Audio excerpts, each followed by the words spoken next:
Well, a group of teenage thieves is right now on the run, armed with a weapon stolen from a Brisbane home. This latest incident comes as shocking new figures shed light on Queensland's crime crisis.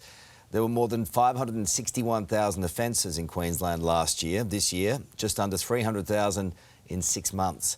Between July 2022 and May this year, there have been 6,048 bail applications made by young offenders. 4,746 were granted. That's 8 out of 10. For more, we're joined by Queensland Police Acting Assistant Commissioner George Marchesini, who's leading the state's task force on youth crime. Acting Assistant Commissioner, thank you so much for your time. Your head must spin every morning you wake up. What is the latest, firstly, on these teens? Look, Karl, and thanks obviously for having me on this morning. Community safety is always going to be a priority, and we're seeing some of these offences, as you've seen over the last few weeks and this year, play out. And yes, we are seeing some of the severity of offences by a small cohort, but they'll make the media, they'll make social media with what they're posting. Police will work tirelessly, as you know. They turn up day in, day out. These sorts of offences that are committed obviously are taken as a priority. And there will be no sort of stone left unturned in obviously pursuing these offenders and ensuring that they are put before the courts. We've got an active situation here with these young people right now. What's your advice to the public this morning? Yeah, look, once again, my advice to the public would be that the police service obviously takes these matters quite seriously. It's a priority. It's an active investigation that is rolling out. And once again, I'm not going to talk about the operational matters that sit behind this, but certainly from a public perception, obviously to contact police. If you have information or if you're seeing something unfold, 000 and contact police if the matter obviously is urgent, if that's what they're saying. Okay. Obviously, we rely on the public as well to be eyes and ears on the ground and obviously to contact police urgently. They've got a gun now too. I'm not sure what the resident was doing with a gun. I'm sure that'll all play out later on, but they've got a weapon now. Anyway, we'll leave that one to the active investigators. As you know, I've got tremendous respect for you and I've got tremendous respect for the force. You're the head of the Youth Crime Task Force. But these kids have no respect for you.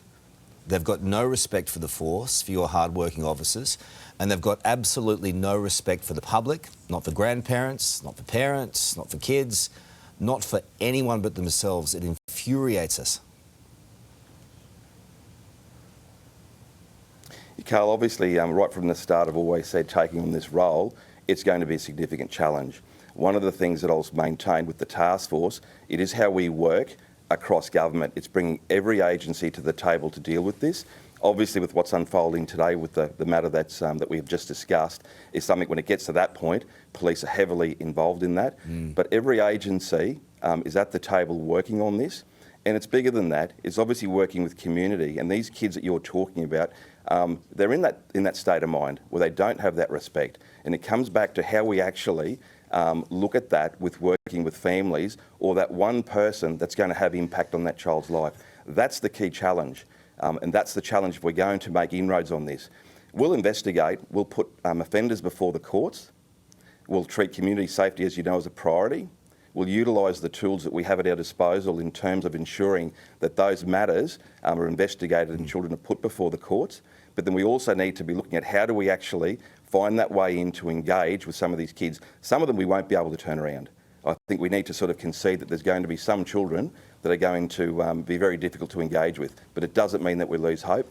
It needs to bring all players to the table to actually tackle this problem. I know what you're saying, and it's all so sad. But there are people at risk here, hard-working people who are going to sleep at night and they don't feel safe in their own homes, as you know. 8 in 10 bail applicants are getting bail and they have no respect for the system. I mean, how do you even approach that? I mean, like if the courts aren't backing up what the coppers are doing on the road and on the ground, then how can the system work? Yeah, Karl, I think you've just spoken about that. It's the system. And if you talk about how the system works, it's every part of that. It's what police do, it's what the courts do. We know that across the social issues that have impact on this, and you're well aware when we start talking about education, employment, when we start talking about some of the incidents that occur within the home, domestic violence, substance and alcohol abuse. All these things take a key part. But what I will say, victims of crime, that's a priority. I don't think we focus on that enough. And quite rightly so that we're discussing that this morning. Community safety is a priority. And I do believe at the end of the day, community have a right to feel frustrated with what they're seeing play out. What I can assure the community about is that certainly in terms of serious offences that are being committed, police service will turn up day in, day out to investigate those matters.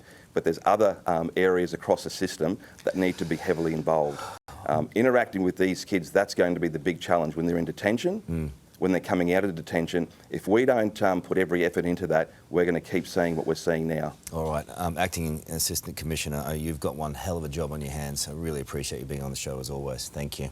Hey there, Today fans. Sarah and... What's my name again? Oh my God, Karl. Hey, thanks for watching our YouTube channel, though. Subscribe now for more news, special reports and amazing Aussie stories. And Karl misbehaving, Whoa, of course. that never happens. Always happens. What's she talking about?